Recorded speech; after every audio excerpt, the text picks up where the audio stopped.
नमस्कार, TV 9 digital में आपका स्वागत है। मैं हूं भूपेंद्र सोनी और आप देख रहे हैं सियासत की बात। इस खास कार्यक्रम में हम आज के मुद्दों पर चर्चा की शुरुआत करें उससे पहले आज की कुछ बड़ी खबरों पर नज़र डालते हैं। राष्ट्रपति चुनाव को लेकर समाजवादी गठबंधन के अहम साथी सुहेलदेव भारतीय समाज पार्टी के अध्यक्ष ओम प्रकाश राजभर ने बड़ा ऐलान कर दिया। शुक्रवार को सुबह सपा प्रमुख ओम प्रकाश राजभर ने प्रेस कॉन्फ्रेंस के जरिए इस बात का ऐलान किया है कि वो राष्ट्रपति चुनाव में एनडीए प्रत्याशी द्रौपदी मुर्मू और विपक्ष के उम्मीदवार यशवंत सिन्हा में से किसका समर्थन करेंगे। राजभर ने कहा कि उनकी पार्टी राष्ट्रपति चुनाव में द्रौपदी मुर्मू का समर्थन करेंगी। हमने राष्ट्रपति चुनाव के लिए अपने विधायकों से चर्चा के बाद ये फैसला किया है, ऐसा भी कहा उन्होंने। लखनऊ के लुलु मॉल में नमाज पढ़ने को लेकर हंगामा बरपा है। शुक्रवार को हिंदू महासभा ने मॉल में सुंदरकांड का पाठ करने का ऐलान किया था, जिसके बाद हड़कंप मच गया। अखिल भारतीय हिंदू महासभा के राष्ट्रीय प्रवक्ता शिशिर चतुर्वेदी के घर पर पुलिस फोर्स के साथ खुद लुलु मॉल के जीएम समीर वर्मा पहुंचे। लुलु मॉल के जीएम समीर वर्मा और पुलिस अधिकारियों के मानवनवल के बाद सुंदरकांड पाठ फैसला टाल दिया गया। अखिल भारतीय हिंदू महासभा ने सुंदरकांड का प्रोग्राम तब तक के लिए रोक दिया जब तक नमाज पढ़ने वालों की जांच करके कार्रवाई उन पर नहीं की जाती। इसके लिए 1 हफ्ते का समय भी दिया गया है। मध्य प्रदेश के सीहोर में नुपुर शर्मा के समर्थन में पोस्ट करने पर एक युवक को जान से मारने की धमकी देने का मामला सामने आया है। शिकायत मिलने के बाद कोतवाली पुलिस ने 5 लोगों के खिलाफ मामला दर्ज किया है। वहीं मामले के संज्ञान लेते हुए प्रदेश के गृह मंत्री नरोत्तम मिश्रा ने कहा कि मध्य प्रदेश की शांति भंग करने की इजाज़त किसी को नहीं दी जाएगी। प्रदेश का माहौल न बिगड़े, इसे देखते हुए एहतियातन सभी आवश्यक कदम उठाए गए हैं। श्रीलंका में सियासी और आर्थिक संकट के बीच शुक्रवार को प्रधानमंत्री रानिल विक्रमसिंघे ने अंतरिम राष्ट्रपति के रूप में शपथ ले ली है। जब तक संसद में गोटाबाया राजपक्षे के बाद नए राष्ट्रपति का चुनाव नहीं होता, तब तक वह अंतरिम राष्ट्रपति के रूप में कार्य करेंगे। आपको बता दें कि देश का दिवाला निकलने के बाद जनता के विरोध को देखते हुए गोटाबाया ने इस्तीफा दिया है और वो देश छोड़ के चले गए हैं। थोड़ा विस्तार में बात करते हैं। विधानसभा चुनाव में बीजेपी के खिलाफ साथ मिलकर चुनाव लड़ने वाले अखिलेश यादव और ओपी राजभर के बीच दोस्ती में दरार बढ़ती जा रही है। बीजेपी से बगावत कर समाजवादी पार्टी के साथ आए ओम प्रकाश राजभर इन दिनों सियासी उलझन में हैं। ऐसे में राष्ट्रपति चुनाव में एनडीए प्रत्याशी द्रौपदी मुर्मू और विपक्षी उम्मीदवार यशवंत सिन्हा के बीच शहमात के खेल में आखिरकार राजभर ने भी अपने पत्ते खोल दिए हैं और ऐलान कर दिया कि वो और उनकी पार्टी राष्ट्रपति चुनाव में एनडीए प्रत्याशी द्रौपदी मुर्मू को वोट देंगे। अब सवाल उठ रहे हैं कि क्या राजभर राष्ट्रपति चुनाव में द्रौपदी मुर्मू को समर्थन करके बीजेपी के साथ एक बार फिर से ताल से ताल मिलाकर चलेंगे? इस पर हमारे साथ बात करेंगे, डिस्कशन करेंगे हम, और इससे पहले देखते हैं ये रिपोर्ट। हम लोग खुलेआम द्रौपदी मुर्मू को समर्थन देने का ऐलान किया। नहीं, हम राष्ट्रपति के चुनाव में साथ नहीं। जब उनको जरूरत नहीं है तब फिर हम किसको वोट दें? क्या श्री ओम प्रकाश राजभर जी अमित शाह जी से मिलके कोई क्रांति करने गए थे? जब जयंत चौधरी जी को बुलाया जा सकता है तो ओम प्रकाश राजभर को क्यों नहीं बुलाया जा सकता है?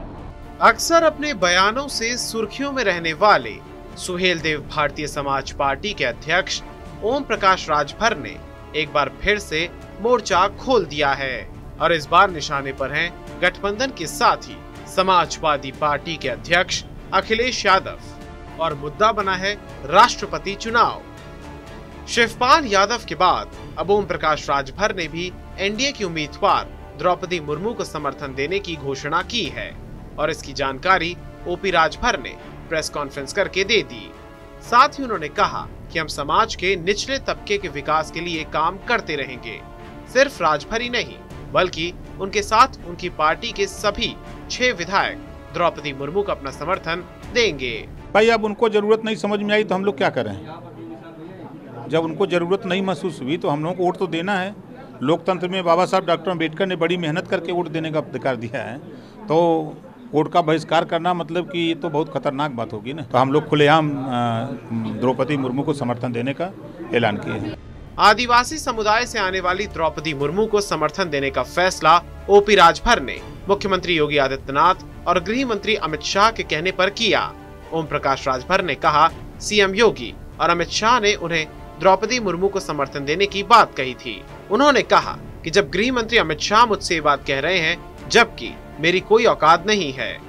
मुझे इस बात की चिंता जरूर है कि द्रौपदी मुर्मू जी के विषय में माननीय मुख्यमंत्री जी ने भी अवगत कराया और आप भी इस बात को कह रहे हैं, तो मैं जा रहा हूं और 15 तारीख को मैं प्रेस वार्ता करके इस बात का ऐलान करूंगा कि हमारी पार्टी राष्ट्रपति के चुनाव में द्रौपदी मुर्मू जी का समर्थन करती है। इधर माननीय मुख्यमंत्री जी ने बुला करके कहा और गृह मंत्री मेरी क्या औकात। अखिलेश यादव पर अपनी नाराजगी जाहिर करते हुए अपने रिश्तों पर कहा कि हमने उन्हें जनता के बीच जाकर मेहनत करने की सलाह दी थी, एसी के कमरे से बाहर निकलकर काम करने की सलाह दी, लेकिन हम निचले तबके से आते हैं, ऐसे में हमारी सलाह से बड़े लोगों को दिक्कत होती है, तो आगे से हम कोई सलाह नहीं देंगे। अखिलेश यादव नवरत्नों से घिरे हुए हैं, उनके नवरत्न लोगों के बीच ग्राउंड पर नहीं जाते हैं। मुझे उनकी सलाह की जरूरत नहीं है, मेरी अपनी पार्टी है। मैं सिर्फ राष्ट्रपति के चुनाव को लेकर के जब उन्होंने नहीं पूछा, मेरी दिली इच्छा थी समाजवादी पार्टी अखिलेश यादव जी बतावे तो मैं उनके साथ वोट देने के लिए रजामंद था, कोई दिक्कत नहीं थी। जब उनको जरूरत नहीं है तो फिर हम किसको वोट दें? इसी सिलसिले में राष्ट्रपति चुनाव को लेकर भी उन्होंने साफ कर दिया कि उन्हें मेरे वोटों की जरूरत नहीं है। मैं तो उनका इंतजार करता रहा, लेकिन उन्हें मेरे समर्थन की जरूरत नहीं है। जबकि आरएलडी के अध्यक्ष जयंत चौधरी को पूछा गया, बुलाया गया, उसमें हमारे सहयोगी दल जयंत चौधरी जी को बुला लिया जाता है और सुहेल देव भारतीय समाज पार्टी के नेता को नहीं बुलाया जाता है। इस बात का प्रमाण जब जयंत चौधरी जी को बुलाया जा सकता है तो ओम प्रकाश राजभर को क्यों नहीं बुलाया जा सकता है? अब जब बात निकली तो समाजवादी खेमे तक भी जा पहुंची और ओपी राजभर का अमित शाह से मिलना बहुत बड़ी घटना बताते हुए कहा कि क्या ओपी राजभर अमित शाह से मिलकर बहुत बड़ी क्रांति करने गए थे। ओम प्रकाश राजभर जी एक ऐसा पिन पॉइंट ढूंढना चाहते हैं जहां से वो बीजेपी आरएसएस के साथ कोई समझौते की तरफ जाना चाहते हैं। माननीय अखिलेश यादव जी का लड़ाई भविष्य का हमारा बहुत साफ है कि हमें 2024 की जो अगली लड़ाई है उसके लिए समाज को तैयार करना है। देश का जो बहुजन समाज है, दलित, पिछड़ा, वंचित, अति पिछड़ा, माइनॉरिटी के लोग हैं, वो आरएसएस बीजेपी के साथ कोई समझौता नहीं करना चाहते हैं। क्या श्री ओम प्रकाश राजभर जी ने श्री अमित शाह जी से मिलने से पहले राजभर समाज से पूछा? क्या श्री ओम प्रकाश राजभर जी अमित शाह जी से मिलके कोई क्रांति करने गए थे? वहीं सपा द्वारा फॉर्च्यूनर गाड़ी गिफ्ट देने पर राजभर ने कहा कि मुझे सपा से कोई फॉर्च्यूनर नहीं मिली है, मेरे पास 2 इनोवा हैं, उसी से चलता हूँ। मेरे पास कोई भी फॉर्च्यूनर गाड़ी नहीं है और ना ही कभी फॉर्च्यूनर से चला हूँ, क्योंकि फॉर्च्यूनर कमर तोड़ देती है। किसी को कोई प्रसाद दिया गया हो तो वो छोड़ नहीं देता। मैं इनोवा से चलता हूँ, स्कॉर्पियो से चलता हूँ, मेरे पास 2 इनोवा है, मैं बराबर अपने इनोवा से चलता हूँ। एक इनोवा आज के लगभग 4 साल पहले की खरीदी गई है, एक इनोवा लगभग 2 साल पहले की खरीदी गई है। कभी मैं फॉर्च्यूनर से न चला हूँ न चलूंगा, क्योंकि फॉर्च्यूनर ऐसी गाड़ी है कि कमर तोड़ देती है। फिलहाल राष्ट्रपति चुनाव में शिवपाल सिंह यादव के बाद ओम प्रकाश राजभर ने ये साफ कर दिया है कि वो अपना समर्थन, अपना वोट एनडीए प्रत्याशी द्रौपदी मुर्मू को देंगे। वहीं विधानसभा चुनाव में मिलकर लड़ने वाले सपा प्रमुख अखिलेश यादव और सुभाषपा के ओम प्रकाश राजभर के बीच दोस्ती की खाई गहराती हुई नजर आ रही है। राजनीति में जो दिखता है, जो दिख रहा होता है, वो ज़रूरी नहीं कि कंटिन्यू हो। दिखने की चीज़ें कुछ और होती हैं, तस्वीरें जल्दी बदल जाती हैं। इस पर डिस्कशन करने के लिए हमारे साथ वरिष्ठ पत्रकार यूसुफ अंसारी जी हैं, अनुपम मिश्रा जी हैं, वरिष्ठ पत्रकार महेंद्र सिंह जी हैं, उमेश पाठक जी हैं। यूसुफ जी, हम और आप भी बीच में ये बात कर रहे थे कि राजभर जी करेंगे क्या। इधर चला मैं, उधर चला मैं और उसके बाद इधर आ गया मैं। बीजेपी के साथ लगता है उनको पहले से ही सॉफ्ट कॉर्नर था, इसलिए कुछ दिनों से उनकी बॉडी लैंग्वेज बीजेपी के लिए, उनके शब्दों में भी सॉफ्ट थी। अखिलेश जी के लिए थोड़ी सी उनकी बातें जो थी वो तकलीफ भरी ज़रूर थी, लेकिन उनको पिंच करते हुए भी थी। एसी वाला बयान और बहुत सारे बयान उनके हमने देखे। यूसुफ जी, ओपी राजभर ने अखिलेश के बारे में कहा वो गलत तो नहीं कहा, वो हम आप लोग करते रहे हैं।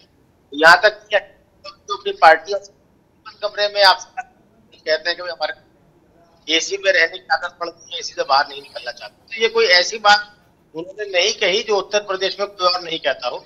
और हमने और आपने देखा कि रामपुर और आजमगढ़ के लोकसभा के उपचुनाव में जो अखिलेश यादव का जो रवैया था, और जिसकी एक बड़ी वजह थी कि दोनों चुनाव वो हारे, और उसकी वजह थी कि उनमें या तो मतलब कह सकते हैं कि घमंड आ गया था, या उन्होंने चुनावों को बिल्कुल सीरियसली नहीं लिया, या ये कहना कि हम तो चुनाव जीत जाएंगे। तो ये तो रवैया एक पॉलिटिकल पार्टी के बतौर हमने कई बार डिस्कस किया कि ये रवैया अखिलेश यादव ठीक नहीं था। और जहां तक बात है राष्ट्रपति के चुनाव की, देखिए राष्ट्रपति का चुनाव बहुत अहम चुनाव है, और हर बार राष्ट्रपति के चुनाव में सियासी दांवपेच खेले जाते हैं, और ये एक बड़ा मैसेज देने की कोशिश होती है सत्ता पक्ष की तरफ से भी और विपक्ष की तरफ से भी।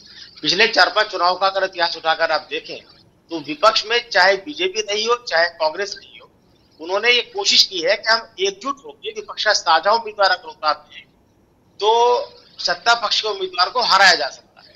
और हर बार ये कोशिश नाकाम साबित हुई है। कम से कम 2002 से लेकर 2 का चुनाव देखें, 7 का चुनाव देखें, 12 का देखें या 17 का देखें, सब नाकाम हुई है।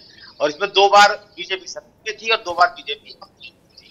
तो ये जब इस तरह की रस्साकशी चल रही थी और उत्तर प्रदेश में अच्छे खासे वोट है, समाजवादी पार्टी के पास अच्छे खासे वोट है राष्ट्रपति के चुनाव के लिए, और भाजपा के पास भी वोट कम नहीं है। अगर उनके 6 विधायक हैं तो 6 विधायक ठीक ठाक होते हैं, और अगर वो एक भी विधायक उनका तो ये एक गठबंधन का नेता होने के नाते अखिलेश यादव की जिम्मेदारी बनती थी कि भाई हम आपस में बैठक करके तय करें कि राष्ट्रपति के चुनाव में क्या रुख अपनाना है।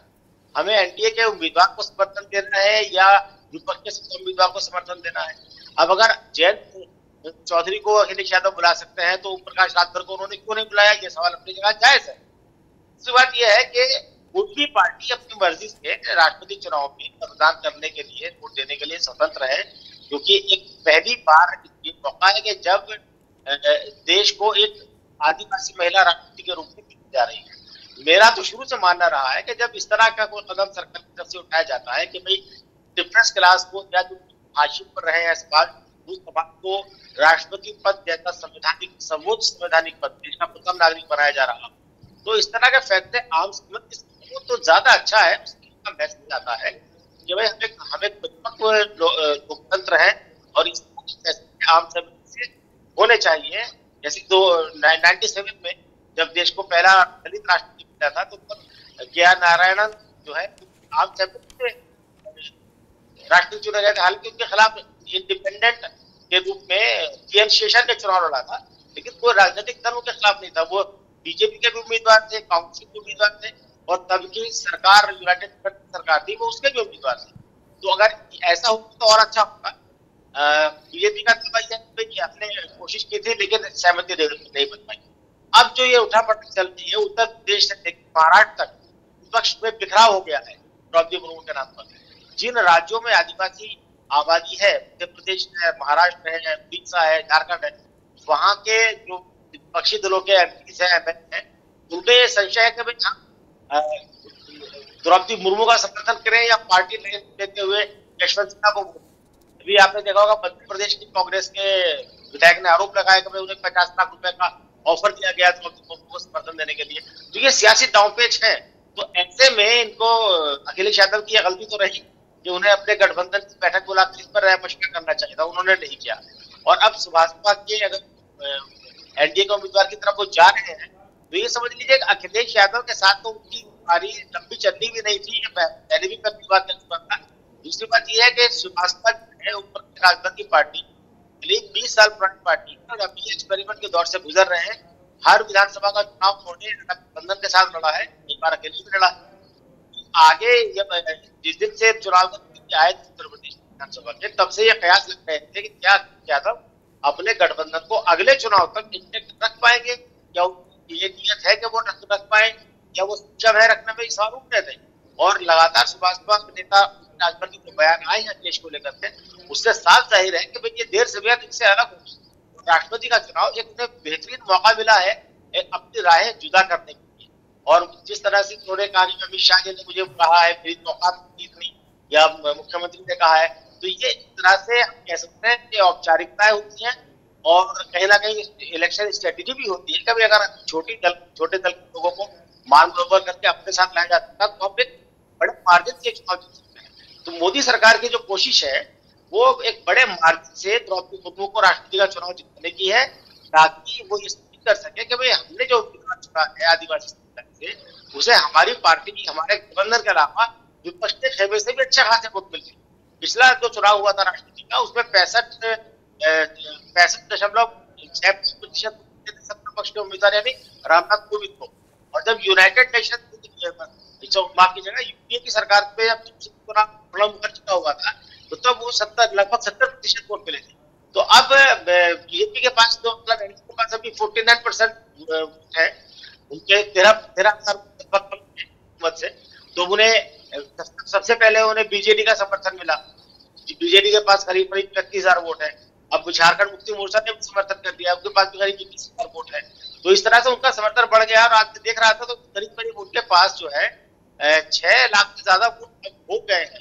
तो 2/3 मतलब करीब 65% के आसपास वो पहुंच गए हैं। और मुझे ऐसा लगता है कि चुनाव की तारीख आते आते ये 70% के आसपास मैं कहीं पढ़ रहा था जी, मैं कहीं पढ़ रहा था कि 5,26,000 वोट्स उनके पास, एनडीए के पास थे, और 13,000 की कमी थी। और जो इनके इधर उधर के जो सहयोगी हैं उनसे अगर ले लेते तो वो निकल रहे थे। लेकिन आपने एक चीज़ बताई जो पॉइंट आउट करना ज़रूरी है कि वो मैक्सिमम मार्जिन से जीतना चाहते हैं एनडीए। ये रणनीति बड़ी अलग रणनीति है। अब हम अनुपम जी के पास आते हैं, हमारे साथ सुनील जी भी जुड़ गए हैं, सुनील शुक्ला जी भी। अनुपम जी, हम और आप एक और शो में थे, उसमें हम सुबह सपा के प्रवक्ता के साथ थे, तब ये जिक्र हो रहा था कि आप छोड़ क्यों नहीं देते। लेकिन मुझे लग रहा है कि अंदर अंदर तो मन बना चुके थे कि छोड़ना है। और उस समय वो हमने बात भी कही थी साहिर वाली कि तारुफ रोग हो जाए तो उसको भूलना बेहतर, ताल्लुक बोझ बन जाए तो उसको तोड़ना अच्छा, वो अफसाना जिसे अंजाम तक ले जाना ना हो मुमकिन, उसे एक खूबसूरत मोड़ देकर छोड़ना अच्छा। आज राजभर जी गठबंधन में तो बने हैं, लेकिन एक तरीके से छोड़ भी दिए हैं, आईना दिखा दिया अखिलेश जी को। क्या मैसेज है ये? देखिए, भूपेंद्र की राजनीति में और जिंदगी में दोनों में अलगाव खूबसूरत मोड़ मिला। अलगाव हमेशा एक पेनफुल होता है, कटु होता है और इस हद तक एक स्थिति पैदा करता है। लेकिन जहां तक राजभर जी का सवाल है, मुझे मेरी आवाज गूंज के वापस आ रही है महन जी? आपकी आवाज मिल रही है, हमें अच्छे से मिल रही है। हाँ, लेकिन मुझे वापस सुनाई इको हो रहा होगा आपको। तो आ रहा है शायद। आप बोलिए, हमें आवाज आ रही है। तो ओम प्रकाश राजभर काशीराम आंदोलन के निकले आते और वो उनका जो अंदाजे बयां है, जो राजनीति का अंदाज है, वो भी कदों पेश गई है। काशीराम की आपको याद होगा, बड़ा प्रगति कहते थे, मैं तो the biggest opportunity, I am up for sale, मैं तो बिकने के लिए तैयार हूँ, देखता हूँ कि कितनी हैसियत है जो मेरा कितना मोल लगा। तो लेकिन काशीराम को ब्लाइंडली कॉपी कर पाना कम से कम ओम प्रकाश राजभर के लिए तो संभव नहीं। काशी राम की एक साइकिल पे एक आंदोलन बनाने चले थे, जो के घर आप चले हमारे साथ। ओम प्रकाश राजभर जी को खुद की राजनीति में शामिल होना है, अपने परिवार को करना है, अपने लड़के बच्चे सबको उनको राजनीति में लाना है, तो कुनबा उनको मुलायम सिंह की तरह चलाना है और अंदाजे बयान वो चाहते हैं कि काशीराम जैसा हो। तो दोनों चीजें तो संभव नहीं था। तो काशीराम का अंदाज रखने के लिए और काशीराम का बयान रखने के लिए काशीराम जैसा एक कैरेक्टर भी चाहिए ना, जहाँ वो अपने लिए कुछ नहीं चाहते। सोशल इंजीनियरिंग की अलग दूसरी शुरुआत की थी जी। मेरी बोलने की काशीराम से कई दफा बात की, बहुत इंटरेस्ट था। लेकिन ये अगर राजभर की अपने को काशीराम के मोल्ड में देख तो उनका ये इरादा ही गलत है, जिस तरह की पारिवारिक राजनीति को लेके आए। तो अब तो भाजपा में बस उनकी पार्टी बातें एकदम सही है, तो भाजपा में उनकी जाने की बात है। मैं आप ही के प्रोग्राम में पहली बार कह चुका हूँ कि ओम प्रकाश राजभर भारतीय जनता पार्टी में नहीं जा रहे। ओम प्रकाश राजभर को भारतीय जनता पार्टी नहीं ले रही। हमें बहुत दिनों तक शिवपाल के बारे में ओम प्रकाश राजभर इस तरह की राजनीति करते हैं, जिस तरह की बयानबाजी उनकी होती है, मेरा मानना है कि 2024 के चुनाव के पहले हम ओम प्रकाश राजभर को बहुजन समाज पार्टी और मायावती के साथ जुड़ा, जिसकी खबरें भी आई कि मायावती की सिर्फ एक राउंड बात होगी, एक राउंड से ज्यादा शायद वो बात करती ही नहीं।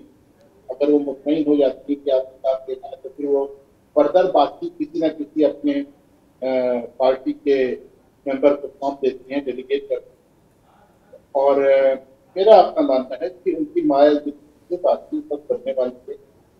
रही बात अखिलेश के उनके ब्रेकअप होने की, तो ये तो 10 मार्च को जब ओम प्रकाश राजभर बयान देते हैं कि साहब हम तो चुनाव के चौथे फेज में ही समझ गए थे कि हम हार। आप देखिए ये वो समय था जिस समय अखिलेश अपनी हार का दोष सीजन पे मारना चाह रहे थे। उस समय ओम प्रकाश राजभर जी उनके इतने बड़े सहयोगी थे, वो खड़े होकर कहते थे आप तो 24 पेज में होना चाहते वहां पे। तो ओम प्रकाश राजभर का जो ये बड़बोलापन है, तो ये कहीं ना कहीं अखिलेश यादव का करना था।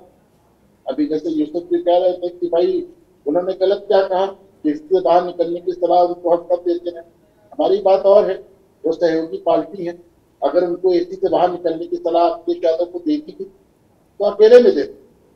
वो जिस तरह मीडिया में इसको लगातार बार बार उनको एसी में बैठ, और देखिए किस अंदाज में कहते थे कि एसी में बैठ के रसमलाई खा रहे हैं, ये कोई एक बहुत ये दोस्त की तरफ से आने वाली एडवाइस तो नहीं लगती है ना भूपेश जी।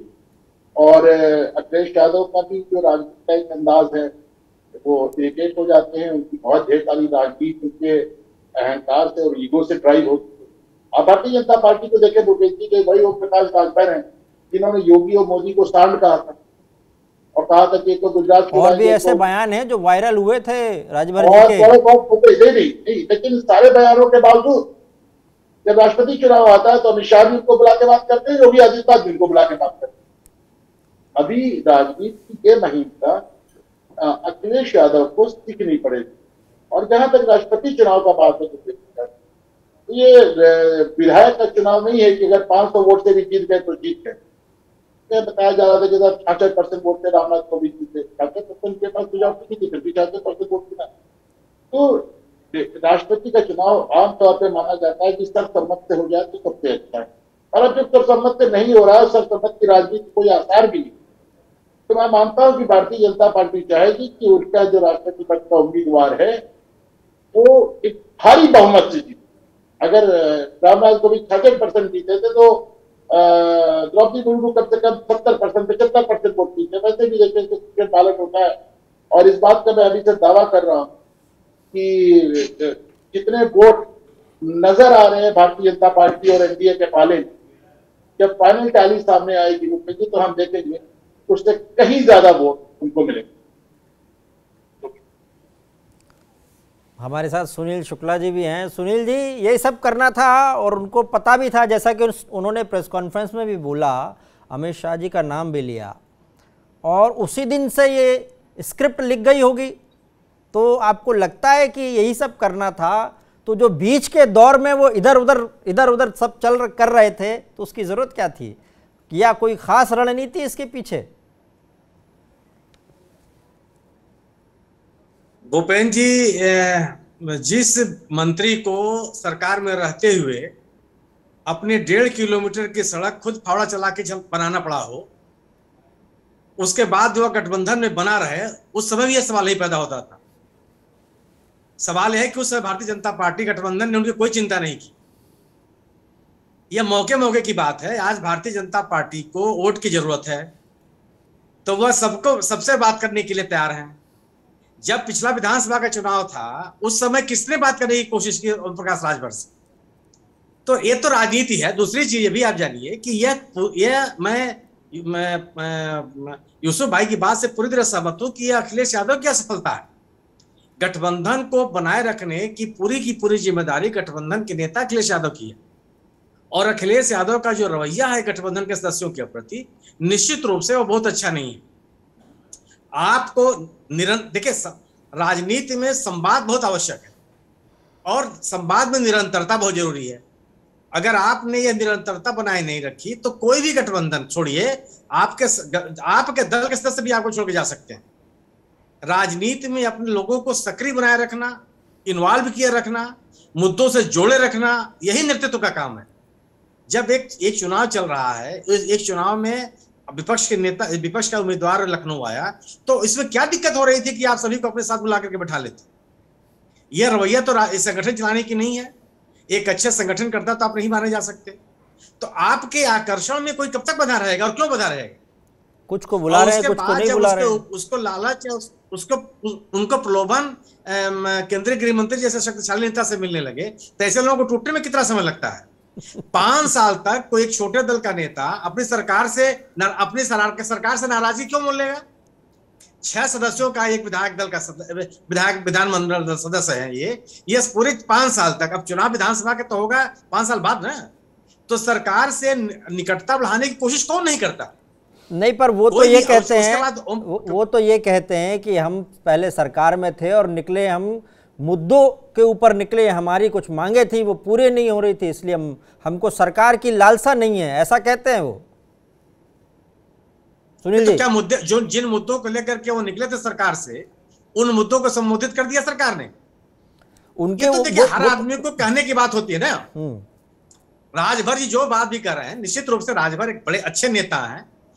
दलितों को, वंचितों को, कमजोर वर्ग के लोगों को, किसानों को जोड़ने का इन्होंने बहुत बड़ा काम किया है। और आप जानिए कि पूर्वांचल में इस व्यक्ति की राजनीतिक हैसियत से आप इनकार नहीं कर सकते, इसमें कोई बात नहीं है। और जमीन से खड़ा हुआ आदमी और अपने बददम पे बना हुआ व्यक्ति है ये। और उसके बाद इनका एक अपनी कंस्टिट्यूएंसी है, उस कंस्टिट्यूएंसी में इनकी अपनी बड़ी से है, बिल्कुल ठीक है। लेकिन सवाल यह है ना कि आप अपनी बातों को पड़ता है, उनके रहने का असर पूर्वांचल पे पड़ता है। बिल्कुल पड़ता है, बिल्कुल पड़ता है। अच्छा, जो इनका समर्थक है, जो इनकी कंस्टिट्यूएंसी है, वो कोई कंस्टिट्यूएंसी ऐसी नहीं है ना कि जो आंदोलन करने के लिए खड़ी तैयार बनी हुई है कि हमको देश में क्रांति लाना है। उसको अपने अपने स्वार्थ है, अपने अपने काम है, छोटे छोटे जरूरतें हैं, और वह जरूरतें सरकार से पूरी होनी है। तो कौन सा ऐसा व्यक्ति है जो कोई आप CPIML और CPI और बड़े वैचारिक आंदोलन लेकर नहीं चलना है ना। तो आपको तो अपनी कंस्टिट्यूएंसी को भी देखना है, अपने संगठन को भी देखना है, और सरकार से निकटता ही बनाए रखनी है। और दूसरी तरफ मैंने स्थिति है कि जिस संगठन और जिस गठबंधन के साथ है, उसके नेतृत्व का रवैया यह है। तो राजभर जी ने जो निर्णय लिया है, मैं ये नहीं, वो एकदम समय के अनुकूल है और उनके राजनीति के अनुकूल है।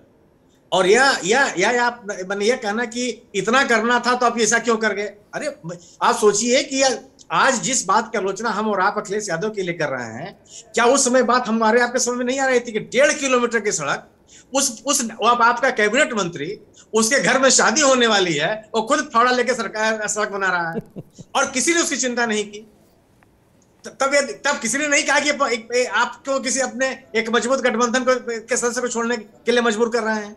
ये तो स्थितियां होती हैं। और एक सही बात है कि एक इनको अभी भी ये सोचिए कि अभी भी ये कह रहे हैं कि मैं गठबंधन से अलग नहीं हुआ हूं। अरे हाँ। अब अलग होने के लिए बचा क्या है? सवाल है ना कि आप तो केवल अपनी मैंने केवल यही थोड़ा आप मैंने जो आपके इस गठबंधन का घोषित प्रत्याशी है, आप उसके विपक्ष मतदान कर रहे हैं, घोषित रूप से मतदान कर रहे हैं। आप ये कह रहे हैं कि मैं केंद्रीय गृह मंत्री से मेरी मुलाकात हुई है, उनके कहने पर मैं मतदान करने जा रहा हूं, तो फिर बचा क्या आप मैंने उस गठबंधन में बने रहने की? साफ छिपते भी नहीं, सामने केवल ये कहना बचा कि मैं जा रहा हूं, अपने आप संभालो आप। हाँ महेंद्र जी, एक बात तो ये समझ में आई सुनील जी की बात से भी, यूसुफ जी की बात से भी और अनुपम जी की बात से भी कि अखिलेश जी भाव नहीं दे रहे थे।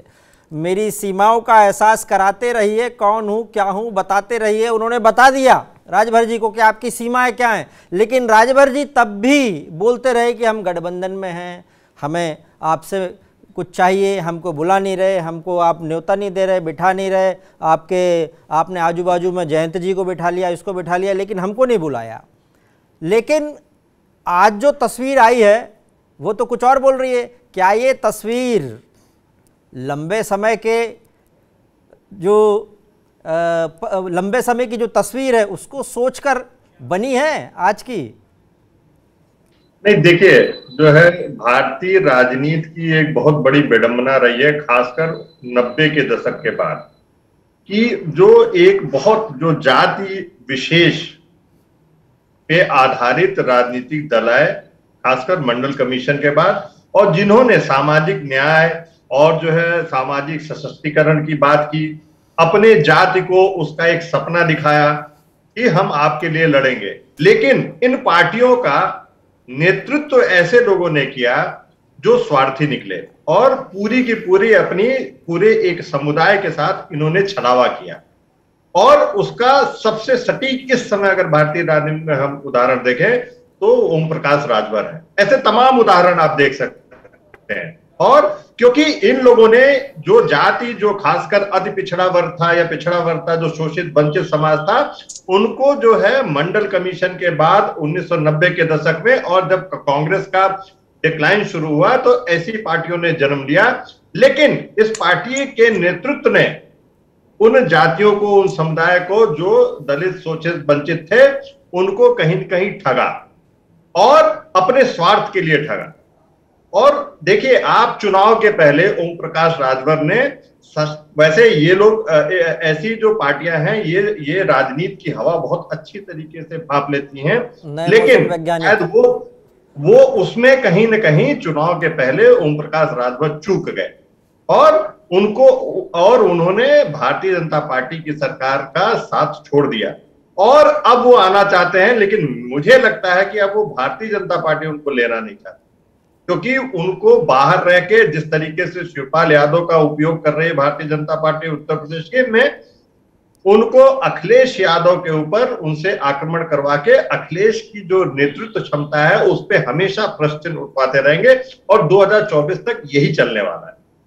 तो जो है इस तरीके के जो मतलब आप ये बोल रहे हैं कि आगे 2024 के लिए कोई गठबंधन इनसे, राजभर जी से बीजेपी कोई करने वाली नहीं, ऐसा बोल रहे हैं आप? मुझे नहीं लगता है कि भारतीय जनता पार्टी जो है औपचारिक रूप से इनसे फिलहाल कोई गठबंधन करने वाली है, चाहे वो शिवपाल यादव हो, चाहे वो ओम प्रकाश राजभर हो। और अभी जो अपना दल का जो दूसरा गुट है वो भी नाराज है अखिलेश यादव से। तो लेकिन इन लोगों ने जो है, इनको लगा कि राजनीति की हवा जो है वो भारतीय जनता पार्टी के खिलाफ चल रही है और चुनाव के जस्ट पहले जो है इन लोगों ने भारतीय जनता पार्टी का साथ छोड़ दिया और समाजवादी पार्टी के साथ गठबंधन बना के तालमेल करके। मुझे पता लगा कि एक और फैक्टर इनके सामने लाया गया कि कोई और रिपीट तो हुआ नहीं है, तो ये भी रिपीट नहीं होंगे, इसलिए भी इनके दिमाग में चल रहा था, ऐसा मुझे बताया गया। जी, तमाम बातें आप देखिए, अपनी ही सरकार पे कितने आक्रमण किए इन्होंने चुनाव के पहले। आप जो है फरवरी से देख लीजिए, जनवरी फरवरी से इन्होंने जो है योगी सरकार पे जो है निरंतर रूप से और बिना पद छोड़े जो है इन्होंने आक्रमण जारी रखे। अगर आप किसी गठबंधन में आपकी सहमति नहीं है, आपको लगता है कि आपकी नीतियां नहीं मानी जा रही, आपको लगता है कि आपके गांव की सड़क नहीं बन रही है, तो आपने वो मंत्री पद ले क्यों रखा है? आप उस मंत्री पद को छोड़ क्यों नहीं देते? तो ओम प्रकाश राजभर जो है बने रहे, आक्रमण करते रहे, लेकिन ये इनके लिए और इनकी पार्टी के लिए बहुत बड़ी विडंबना रही कि भारतीय जनता पार्टी दोबारा सत्ता में आई। और मैं एक लार्जर पिक्चर की बात कर रहा हूं, ऐसी कई ऐसे जो है खासकर जो है अगर हम उत्तर भारत में देखें, जहां जो हिंदी भाषी प्रदेशों में देखें, तो ऐसी पार्टियां जो जाति विशेष पे आधारित पार्टियां हैं, उनका सबका नेतृत्व इसी तरीके से है। मैं ये नहीं कह रहा हूं कि जो पार्टियां आज भारतीय जनता पार्टी के गठबंधन के साथ हैं उन्होंने कोई बहुत अच्छा उदाहरण अपनी जाति विशेष के लिए या उनकी भलाई के लिए पेश किया हो। मैं इन लोगों ने जो सोशल इंजीनियरिंग की बात थी, जो सामाजिक सशक्तिकरण की बात थी, जो सामाजिक न्याय की लड़ाई की बात थी, उसको एक टोकनिज्म में बदल दिया। और इस पार्टी के नेताओं ने, चाहे आप आरजेडी को ले लीजिए बिहार में, इस तरीके के पार्टी, और अपने ही उस समुदाय विशेष को कहीं न कहीं अपने स्वार्थ के लिए इन पार्टियों के नेतृत्व में ठहरा। तो जो पूरी की पूरी जो सामाजिक न्याय की अवधारणा थी, जो सोशल इंजीनियरिंग की अवधारणा थी, उसको ही झुठला दिया गया भारतीय राजनीति में इन पार्टियों की। अगर हम इनकी परफॉर्मेंस देखें, इनके इतिहास के बारे में देखें, इनके विकास के बारे में देखें। जी पाठक जी, राजभर जी का साथ नहीं लेती बीजेपी तब भी चल जाता था बीजेपी को, लेकिन लिया, या फिर कुछ अंदर खाने बातें हुई, उसके बावजूद भी जैसे महेंद्र जी बोल रहे हैं कि बीजेपी के साथ गठबंधन नहीं होगा, उनको लग रहा है ऐसा। आपको लगता है कि मान लीजिए गठबंधन होता है तो पूर्वांचल की कुछ सीट्स पर असर पड़ेगा? देखिए, मैं आपको बताना चाहूंगा कि अगर बात की जाए ओम प्रकाश राजभर की, तो ओम प्रकाश राजभर की अपने इलाके में, खास करके पूर्वांचल में अपनी बिरादरी में अच्छी पैठ है, और शायद यही वजह थी कि इनका पहले गठबंधन हुआ था भारतीय जनता पार्टी के साथ। अब मैं इनको लगभग 6 सालों से तो राजनीति में ट्रैक कर रहा हूं। जहां तक मैं इनके बारे में जानता हूं, बहुत एक्टिव रहते हैं ये, और हर जगह का सफर करते हैं।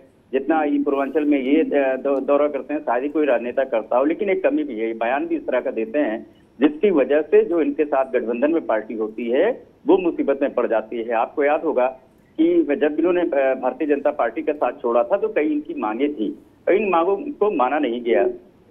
इसके बाद इन्होंने इस्तीफा दे दिया। इस्तीफा देने के बाद इनके परिवार के या फिर इनके करीबी तमाम लोग ऐसे थे जिनको अलग अलग पदों पर रखा गया था, उन पदों से भी मुक्त कर दिया गया।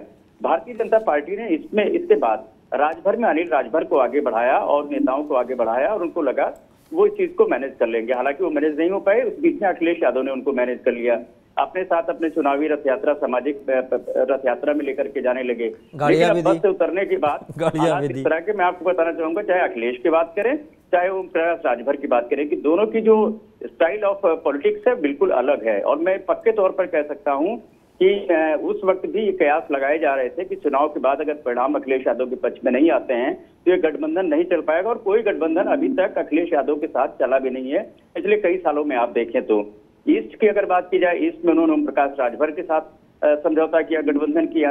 वेस्ट में उन्होंने जयंत चौधरी के साथ किया, लेकिन थोड़ी सीटें ज्यादा जयंत चौधरी की थी। बावजूद इसके, चाहे राज्यसभा चुनाव का मामला हो या कोई और मामला हो, हमेशा तरजीह अखिलेश यादव उनको देते रहे और इस तरीके से किनारे जाते रहे वो ओम प्रकाश राजभर।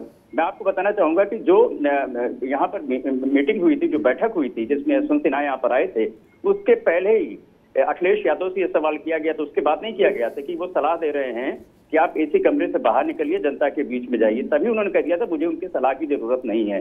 बावजूद इसके उनको मीटिंग में बुलाया भी नहीं गया।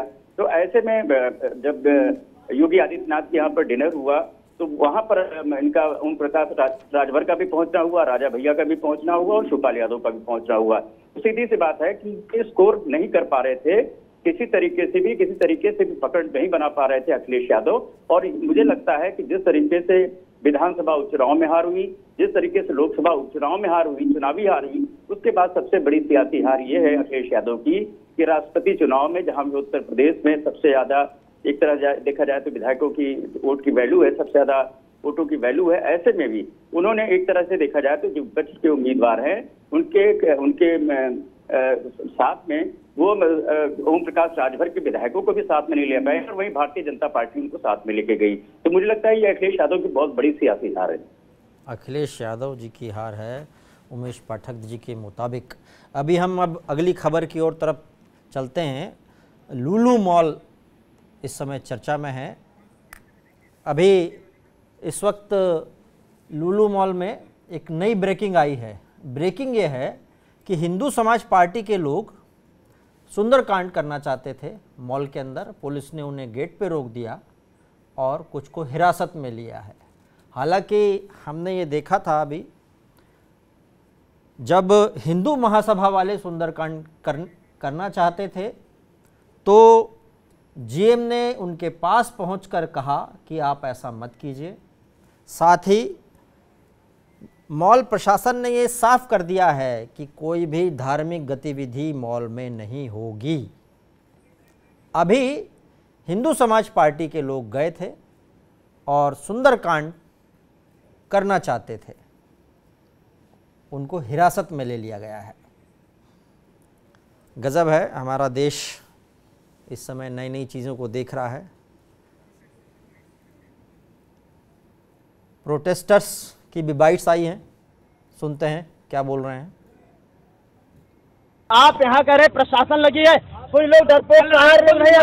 एक मिनट, हम बता रहे हैं यहाँ पे हर क्या दिक्कत है, आपको क्या दिक्कत है? देखिए, हम ये कहना चाहते हैं अगर सार्वजनिक चीज है तो सबका अधिकार होना चाहिए, ठीक है, सब अधिकार है। अगर कोई भी व्यक्ति यहाँ गलत ढंग से आता है तो उसके साथ तो कार्रवाई होनी चाहिए। अगर पुलिस प्रशासन रोक रहे तो पुलिस प्रशासन का सम्मान है। अगर नमाज होगा तो सुंदरकांड होगा।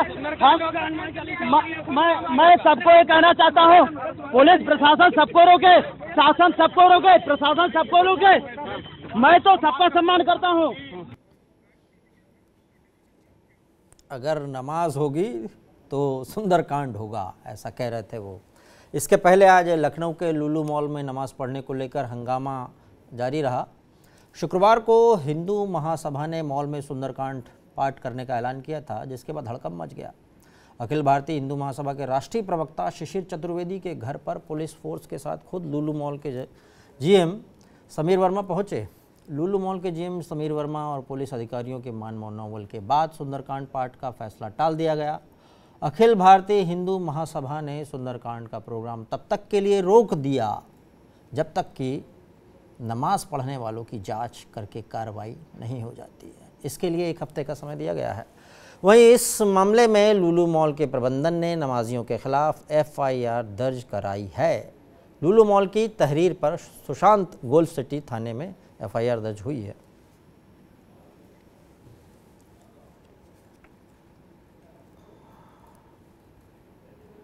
इस समय हम खड़े हैं लुलु मॉल के बाहर और लुलु मॉल के बाहर सुरक्षा व्यवस्था जो है वो बढ़ा दी गई है, क्योंकि एक बार फिर से लुलु मॉल में कल एक वीडियो वायरल हुआ, जिस वीडियो में एक बार फिर से लोग यहाँ पे नमाज पढ़ते हुए नजर आए थे, जिसके बाद लुलु मॉल की जो सुरक्षा व्यवस्था है वो बढ़ा दी गई है। हालांकि हिंदू महासभा के जो राष्ट्रीय प्रवक्ता हैं शिशिर चतुर्वेदी, उन्होंने कहा था कि अगर लुलु मॉल में इस तरीके से लगातार होता रहा तो आज शाम को 6 बजे यहाँ पर हनुमान चालीसा का जो पाठ है वो यहाँ पर किया जाएगा। हालांकि अभी पुलिस ने शिशिर चतुर्वेदी को हाउस अरेस्ट कर लिया है। उसके बावजूद उन्होंने ये कहा है कि जब तक लुलु मॉल का जो प्रशासन है, जो अधिकारी है, वो तब तक माफ़ी नहीं मांगते, तब तक हम लोग ये जो चीज़ें हैं इसको करते रहेंगे। और आज शाम को जो हनुमान चालीसा का पाठ करना है वो होके रहेगा। आप देख सकते हैं यहाँ पे कि किस तरीके से जो पुलिस के अधिकारी हैं, पुलिस प्रशासन है, वो यहाँ पर तैनात किया गया है। सुरक्षा व्यवस्था जो है वो बढ़ा दी गई है कि किसी भी तरीके का जो लॉ एंड ऑर्डर है, जो कानून व्यवस्था है, वो ना बिगड़े। उसको देखते हुए यहाँ पे सुरक्षा के पुख्ता इंतजाम किए गए हैं। और साथ ही लुलु मॉल का जो प्रशासन है, उन्होंने ये भी कहा है कि अधिकारियों का ये भी कहना है कि जो वीडियो कल वायरल हुई और उससे पहले जो वीडियो वायरल हुई है उसकी CCTV फुटेज हम खंगाल रहे हैं। हालांकि ये उन्होंने लुलु मॉल ने दावा किया है कि ये मॉल का स्टाफ नहीं था और हमने अपनी तरफ से FIR भी करवा दी गई है और जो लोग भी इसमें दोषी पाए जाएंगे उनके खिलाफ हमने प्रशासन से सख्त सजा के लिए बात की है। देख सकते हैं कि यहाँ पर कुछ देर पहले ही लखनऊ के जो डीएम है वो यहाँ पर पहुंचे हुए हैं और यहाँ पर ये अंदर जो है ये लुलु मॉल का कंट्रोल रूम है, जहाँ पर डीएम और मॉल के जो आला अधिकारी हैं वो अंदर सीसीटीवी की जांच कर रहे हैं कि 2 दिन से लगातार जो मॉल के अंदर लोग नमाज पढ़ रहे हैं वो कौन लोग थे, कहां से आए थे, उन सब की जो सीसीटीवी फुटेज है उसको देखा जा रहा है। मॉल का मुआयना करने के लिए डीएम जो है लखनऊ के डीएम गंगवार वो खुद यहाँ पर कुछ देर पहुँचे हुए हैं और हालांकि मॉल की सुरक्षा व्यवस्था भी बढ़ा दी गई है, क्योंकि आज हिंदू महासभा के जो राष्ट्रीय प्रवक्ता हैं शिशिर चतुर्वेदी, उन्होंने ये कहा था कि अगर मॉल में लगातार इसी तरीके से नमाज पढ़ी जाएगी तो आज शाम को 6 बजे यहाँ पर हनुमान चालीसा का पाठ किया जाएगा, जिसके चलते मॉल की जो सुरक्षा व्यवस्था है उसको बढ़ा दिया गया है। हालांकि अभी जो है लखनऊ के डीएम वो मॉल के अंदर मौजूद हैं और सीसीटीवी फुटेज की जांच की जा रही है और अब देखना ये होगा कि इस सीसीटीवी फुटेज में क्या सामने आता है। हालांकि मॉल प्रशासन ने ये कहा था कि जिन लोगों ने भी नमाज पढ़ी वो मॉल के जो एम्प्लॉय थे वो एम्प्लॉय नहीं थे, वो बाहर से लोग आए हुए थे, लेकिन वो कौन लोग थे जो लगातार 2 दिनों से मॉल के अंदर आके नमाज पढ़ रहे हैं, ये देखने वाली बात होगी। हालांकि मॉल प्रशासन की तरफ से एक FIR भी दर्ज करवा दी गई है अज्ञात लोगों के खिलाफ, जिसमें ये कहा गया है कि जो भी लोग यहाँ पर आके नमाज पढ़े हैं उनको लेकर वो जो FIR है वो दर्ज करवा दी गई है। कैमरा पर्सन दीपक त्रिपाठी के साथ प्रीति श्रीवास्तव, TV9 भारतवर्ष, लखनऊ। इसमें FIR रजिस्टर किया गया है। FIR रजिस्टर करके पुलिस इन्वेस्टिगेशन कर रही है। जो भी ऐसे इलीगल कृत्य, ऐसी चीज़ जो बिना अनुमति के अनडिजाइनेटेड प्लेस पे हुई है तो उसको लेकर जो भी साक्ष्य संकलित किए जा रहे हैं और जो भी ऐसे लोग हैं निश्चित रूप से जो विधिक कार्रवाई जो कानून के तहत होगी वो की जाएगी। एक और सवाल आया, एक नया वीडियो वायरल हुआ था, तो क्या ये जो पहली वीडियो और दूसरी वीडियो क्या अलग-अलग दिनों नहीं, वो सब सेम टाइम की हैं ऑलमोस्ट, और क्या कहते हैं उसके बाद FIR कल लेट नाइट रजिस्टर हो गई है और उस पर पुलिस अपना काम कर रही है। उनकी भी सिक्योरिटी प्रॉपर ब्रीफ्ड है, अब कोई इशू नहीं है और सभी तरह का संगठन या सभी लोग का सेंटिमेंट अब शांत है, लाइन ऑर्डर पूरी तरह कंट्रोल्ड है, अब there is no issue at all.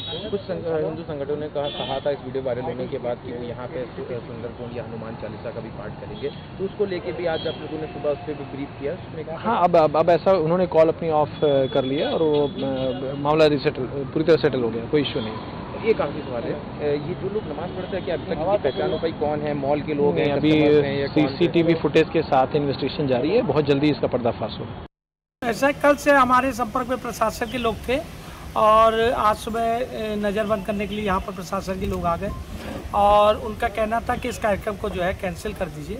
तो हमने कुछ मांगे उनसे रखी थी कि लुलु मॉल के लोग आए और हमसे माफ़ी मांगे और ये कहें कि हम दोबारा इस प्रकार के कार्यक्रम को नहीं करेंगे। तो उस बातों को लेकर लुलु मॉल का पूरा प्रशासन यहाँ पर अभी घर आया था और वरिष्ठ अधिकारी ADCP दक्षिण श्री राजेश श्रीवास्तव जी यहाँ पर आए थे, उनके साथ तमाम और आला अफसर आए थे। तो उनसे वार्ता हुई कि कर्मचारियों की वो लिस्ट लाए थे, जो नमाजी थे उनको चिन्हित करने के लिए कुछ समय दिया जाए और ADCP साहब ने कहा जब वो चिन्हित हो जाएंगे तो उनको पकड़ने के लिए हमको कुछ समय दिया जाए। तो इन बातों को लेकर के फ़िलहाल इस कार्यक्रम को आप कैंसिल कर दीजिए, तो हम लोग इस पर सख्त से सख्त कार्रवाई करेंगे। तो हमने उनसे कहा कि लगभग कितने दिन लगेंगे, तो कह रहे जल्द से जल्द इसका मैं आपको वचन दे रहा हूँ, इनको अरेस्टिंग करूँगा, क्योंकि ये प्रदेश की साख का सवाल है, एक प्रतिष्ठा का सवाल है, एक मॉल की बदनामी का सवाल है। हज़ारों करोड़ में मॉल बना है, तो निश्चित तौर पे इस पर कड़ी कार्रवाई होगी। आपकी जीत इसी में है कि आपने जो बात कही थी कि वहाँ उपासना दोबारा ना की जाए, उस शर्तों को उन्होंने मान लिया है।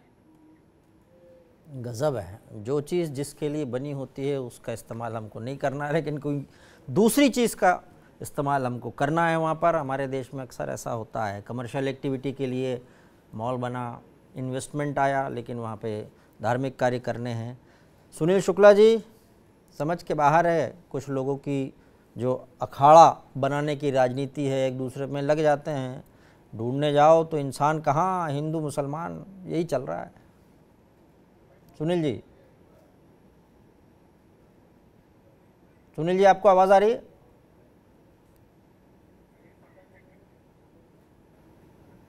यूसुफ जी। आपको आवाज़ आ रही है मेरी? हाँ, मुझे आवाज़ आ रही है जी। आपसे मुखातिब मैंने कहा कि ढूंढने चलो कहाँ है इंसान, यहाँ तो हिंदू और मुसलमान। ये क्या चल रहा है? कमर्शियल एक्टिविटी हो रही थी, मॉल आइए, ख़रीदारी कीजिए, जाइए, रिटेल चेन है, इन्वेस्टमेंट आया है, जॉब मिलने वाले हैं। जी चले देखिए भूपेंद्र, कल भी इस पर बात हुई थी। मैंने कल भी कहा था कि जो ये नमाज पढ़ी तो ये उन्हें नहीं पढ़नी चाहिए थी कायदे में, क्योंकि नमाज की एक जगह है और अगर या तो मॉल में कोई प्रेयर रूम हो उसमें जाके पढ़े नमाज, या फिर अपना घर पढ़े। दूसरी बात यह है कि जब आपके सार्वजनिक जगहों पर नमाज पढ़ने से तनाव पैदा हो रहा है और कुछ लोग जो समाज में व्यवस्था फैलाना चाहते हैं वो इसको गलत तरीके से लेते हैं, तो फिर आपको वैसे भी अवॉइड करना चाहिए।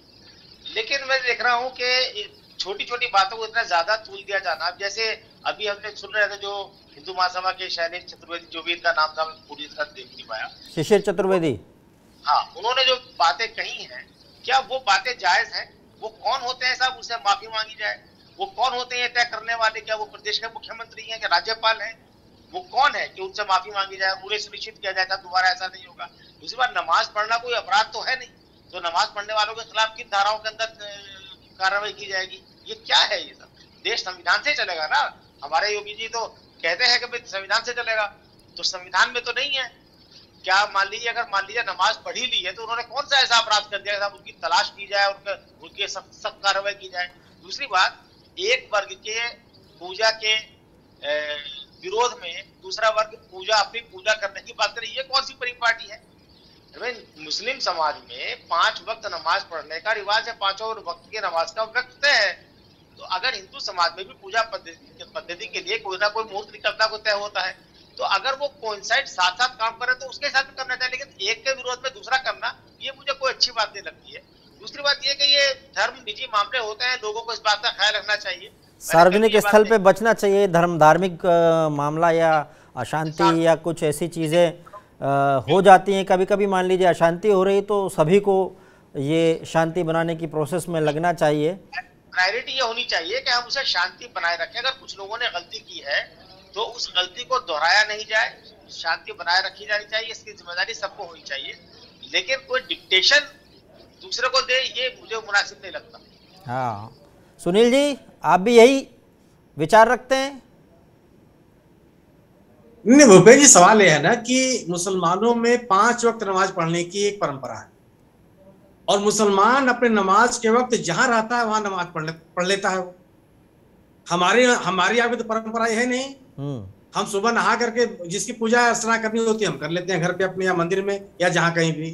ज्यादातर 2 वक्त पे नमाज पढ़ते हैं हिंदू, ज्यादातर 2 वक्त पे आरती करते हैं या पूजा करते हैं। वही तो सुबह शाम अपने घर पे करते हैं वो। लेकिन अगर इनके यहाँ 5 वक्त की नमाज पढ़ने, हमारे मुसलमान मित्र हैं, अगर उनके नमाज पढ़ने का वक्त है और मेरे घर पे है तो मेरे घर में पढ़ लेते हैं नमाज। वो हमने तो कही, मुझे कोई आपत्ति नहीं हुई।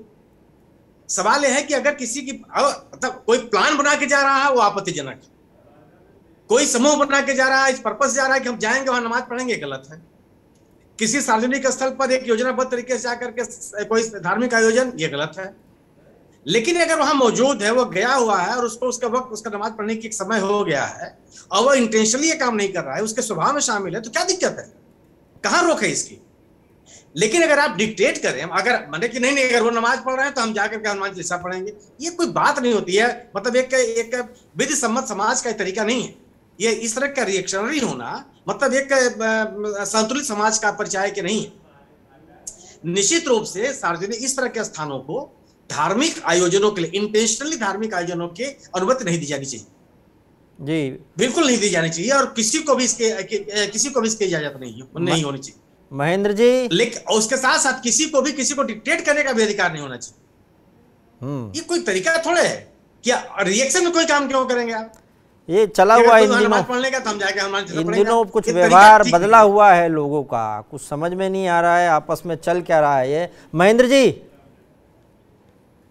हाँ देखिए, कल भी हम लोगों ने इस पे चर्चा की थी और यूसुफ भाई भी थे उसमें, और ये बात हुई थी कि देखिए जो एयरपोर्ट्स हैं, इंटरनेशनल एयरपोर्ट्स हैं या उस तरीके जो बड़े पब्लिक प्लेसेस हैं, वहां पे प्रेयर रूम्स की व्यवस्था है और वहां पे जाके जो है अगर किसी धर्म के अनुसार उनको प्रार्थना करनी है किसी समय तो वो वहां कर सकते हैं, लेकिन जो सार्वजनिक जो है महत्व के जो स्थान है वहां पे इस तरीके से करने की कोशिश नहीं की जानी चाहिए। जहां तक इस मॉल पे ये 2 दिन से जो ये कंट्रोवर्सी चल रही है, मुझे लगता है कि ये जो उत्तर प्रदेश में जो आर्थिक गतिविधियां बढ़ रही हैं, जिस तरीके से इन्वेस्टमेंट आ रहे हैं, और कल भी मैंने ये बात कही थी, उससे लोगों का ध्यान भटकाने के लिए इस तरीके से जो इन्वेस्टर्स आ रहे हैं उत्तर प्रदेश में,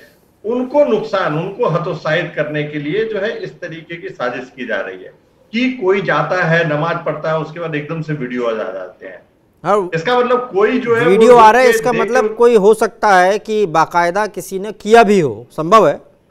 हाँ, यही मैं कह रहा हूं, और इसीलिए पुलिस इन्वेस्टिगेशन की जरूरत है, और उसमें जो लोग भी दोषी हैं उनके खिलाफ कार्रवाई होनी चाहिए। जब मॉल ने भी अभी आपके ही इस पे दिखाया जा रहा है, उन्होंने तो आउटराइट सबके लिए कह दिया कि अब कोई भी धार्मिक गतिविधि की इजाजत नहीं है। कोई भी धार्मिक आयोजन किसी सार्वजनिक स्थल पे नहीं होना चाहिए, और ये बातें हो रही हैं। और जहां तक जो अभी उत्तर प्रदेश में जो मुख्यमंत्री योगी आदित्यनाथ ने साफ साफ बोला था कि सार्वजनिक स्थल पे कोई भी पूजा अर्चना या नमाज की अनुमति नहीं दी जाएगी, तो वो, और ये बहुत ही क्लियर है। लेकिन इस तरीके की घटनाएं जो उत्तर प्रदेश को अभी, अगर हम चाहते हैं उत्तर प्रदेश का विकास सुनिश्चित हो, उसकी आर्थिक विकास सुनिश्चित हो, तो इस तरीके के इन्वेस्टमेंट बहुत ज्यादा जरूरी है। और एक जो माहौल बना है लोगों में, जो इन्वेस्टर्स में एक विश्वास जगा है कि हम यहाँ हमारी पूंजी जो अगर हम यहाँ लगाते हैं तो वो सुरक्षित है और हम यहाँ बिजनेस कर सकते हैं, और यहाँ पे जो है एक विधि का जो है शासन स्थापित हुआ है। ऐसी जो है घटनाएं उसको, इन्वेस्टर्स को हतोत्साहित करती हैं। तो मुझे लगता है कि उत्तर प्रदेश के विकास के लिए जो लोग भी जो है चिंतित हैं कि जो बीमारू राज्य का जो है एक जो है तमगा जो लगा हुआ था, उससे अगर हम आगे बढ़ना चाहते हैं तो ऐसी घटनाएं, देखिए निश्चित रूप से ये धार्मिक भावनाओं को भी आहत करती हैं दोनों तरफ की। कि जैसा कि अभी स्टेटमेंट आ रहा था, तो मतलब किसी को भी अच्छा नहीं लगता है। जहाँ दोनों सिंपल सी चीज थी, मॉल है, आइए खरीदिए जाइए। दोनों समुदाय हैं, उनकी भावनाओं को यह आहत होता है। लेकिन फिर भी मैं ये कहूंगा कि हमें कोशिश करनी चाहिए कि इस तरीके की जो कंट्रोवर्सीज हैं उनको बढ़ा चढ़ा कर न पेश किया जाए, उनको जो है हतोत्साहित किया जाए। दोनों पक्ष को ये बात समझनी चाहिए कि जो शांति व्यवस्था की जिम्मेदारी सरकार के साथ साथ आपकी भी है। अनुपम जी, अब तो मजहब कोई ऐसा चलाया जाए जहां इंसान को इंसान बनाया जाए। लगता है ऐसा कमर्शियल एक्टिविटी होने वाली, लेकिन वहां फिर धार्मिक गई भैंस पानी में। हम यही कर रहे हैं, कुछ दिनों से देख रहे हैं ये सब चल रहा है। देखिए, अभी मैं हिंदू महासभा के प्रवक्ता का बयान सुन रहा था, और वो जो बात कह रहे थे ना, वो प्रैक्टिकली पॉसिबल है। किस हक से कह रहे थे, क्या तो करते हैं, क्या वो किसी शासकीय पद पे हैं, जैसा भी यूसुफ कह रहे थे कि क्या वो मुख्यमंत्री हैं, गवर्नर हैं, किस बात से उनसे माफी मांगनी चाहिए। सब देखिए से राजनीति है और एकदम खुलेआम राजनीति है, और इसका क्या मतलब मुझे नहीं लगता कि इसका कोई भी समर्थन करेगा। बाइट आ गई उनकी, पहली बार शायद बाइट हुई होगी उनकी, छा गए हुआ आज। इसका मतलब लाइमलाइट में आने की कोशिश भी हो सकता है। नहीं, ऐसा नहीं है भूपेंद्र जी, सुशील आप ही के चैनल पे 2-3 बार आ चुके हैं, तो वो बोलते रहते हैं और बोलते रहते हैं, इसीलिए दिखाए जाते हैं इसीलिए बोलते रहते हैं। तो इसमें हम लोगों का भी काफी कॉम्प्लिसिटी बनती है। जब हम ऐसे लोगों को दिखाते हैं तो फिर वो खुल के बोलते हैं, और उनकी बात से कोई ना मैं गंभीरता से लेता हूँ, ना ही कोई उनको कोई गंभीरता से लेता। लेकिन हैविंग सेड दैट, मैं इस बात पे भी यकीन बिल्कुल नहीं कर पाता हूँ भूपेंद्र जी कि ये सिर्फ संयोगवश होता है कि लोग ऐसी जगहों पे जाते हैं और वहां पे उसी समय उनका नमाज का समय हो जाता है। मैंने कल भी कहा था, और बाद में यूसुफ जी ने इस बात की तस्दीक की थी कि अगर आपकी दिन की कोई नमाज मिस हो जाती है तो शाम को आपके पास कवर अप करने का एक ऑप्शन रहता है। और मुझे नहीं मालूम कि उसका रिलीजियस नाम क्या है, कल भी कुछ चीज़ें बता रहे थे, तो उसमें शाम को आप उस नमाज को कवर अप कर सकते हैं। मैं इस बात को बिल्कुल नहीं मानता हूँ कि आप बीच बाजार आपको अपने रिलीजियस ऑब्लिगेशंस याद आने लगते हैं। और आप समझिए कि जो इस तरह के विवाद चल रहे हैं, जब देखिए भूपेन जी, मैं एक मिनट लूंगा, मैं 70 और 80 के दशक में मेरी स्कूलिंग हुई है, और ये वो दशक था जब हर जुमे को हम रास्ता बदल के जाते थे, तमाम सड़कें बंद रहती थी हमारे इलाहाबाद में। ये वो दशक थे जब हम ट्रेनों में नमाज होते देखते थे, प्लेटफॉर्म्स में, पार्कों में नमाज होते देखते थे। ये वो दशक था जब 2 बर्थों के बीच में नमाज पढ़ी जाती थी। ये वो दशक था जब, और इसमें सब लोग कोऑपरेट भी करते थे। पर लेकिन एक बार धीरे धीरे कहीं ना कहीं ये अपने आप में कि रिलीजियस और कल्चरल आइडेंटिटी का असर्शन नजर आने लगा। जैसे आपने देखा अभी उन्होंने न्यूयॉर्क के स्क्वायर पे जाके नमाज पढ़ी और उसका अमेरिका में बहुत विरोध हुआ। लंदन ब्रिज से जाके अजान दी तो उसको भी देख के बहुत बवाल हुआ। प्रमुख केंद्रों पर नमाज पढ़ी जा रही है। हाँ, तो इसी तरह आपने देखा फ्रांस में देखा, जर्मनी में देखा, और उन्होंने कई बार देखा कि उन्होंने सड़कें रोक के नमाजें पढ़ी और ढेर सारा ट्रैफिक जाम लगा रहा। और ये बात को वहाँ पे लगातार, इनफैक्ट बीबीसी ने इसको पॉइंट आउट किया कि मस्जिद में जगह बाकी है और उसके बाद भी वो बाहर जाके पढ़ रहे हैं, तो कंपाउंड में जगह उसके बाद भी बाहर पढ़ रहे हैं। तो फ्रांस से जर्मनी का मामला तो मुझे आता है। तो जब आप इस तरह का रिलीजियस और कल्चरल असर्शन करते हैं तो जाहिर सी बात है कि जो बाकी लोग होंगे वो उससे अनकंफर्टेबल महसूस करेंगे। और फिर बात यही होती है कि एक बार शुरू हो जाती है तो फिर दोनों तरफ से आग लगती जाती है और छोटी सी बात का बतंगड़ बन जाता है। और लेकिन मैं फिर भी मानूंगा कि भाई उत्तर प्रदेश और बिहार 2 एक ऐसे राज्य रहे हैं जिनमें बहुत ज्यादा इन्वेस्टमेंट नहीं हुए। यूपी में जो इन्वेस्टमेंट हुए थी वो भी एनसीआर एरिया में हुए हैं, आपके नोएडा में, गाजियाबाद में। पूर्वी उत्तर प्रदेश और सेंट्रल यूपी में बहुत इन्वेस्टमेंट नहीं हुए हैं।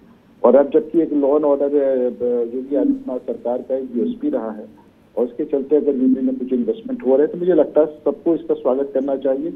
और जो लोग स्वागत करने को तैयार नहीं है, फिर वो चाहे नमाज पढ़ने वाले हों और चाहे कीर्तन करने वाले हों, दोनों के साथ सरकार को सख्ती से पेश आना चाहिए। यूसुफ जी से लास्ट, यूसुफ जी किस समय नमाज पढ़ सकते हैं? एक छोटा सा बस संक्षिप्त में, अगर मान लो छूट जाए तो उन लोगों के लिए जो सार्वजनिक स्थल पर नमाज पढ़ते हैं उन लोगों के लिए कुछ बताइए। देखिए, इस्लामी मान्यता के हिसाब से वक्त पे 5 दिन की नमाज और उसके नमाजों के वक्त मुकर्रर है। सफर में अगर आप हैं और 67 किलोमीटर से ज्यादा सफर करते हैं तो उसमें नमाज आपकी आदत है। लेकिन साथ में ये भी लचीलापन है कि आपकी नमाज छूट रही है, किसी वजह से आप नमाज नहीं पढ़ पा रहे हैं पूरी एक्शन के साथ जो नमाज का तरीका है, तो आप जो है इशारों में भी नमाज पढ़ सकते हैं।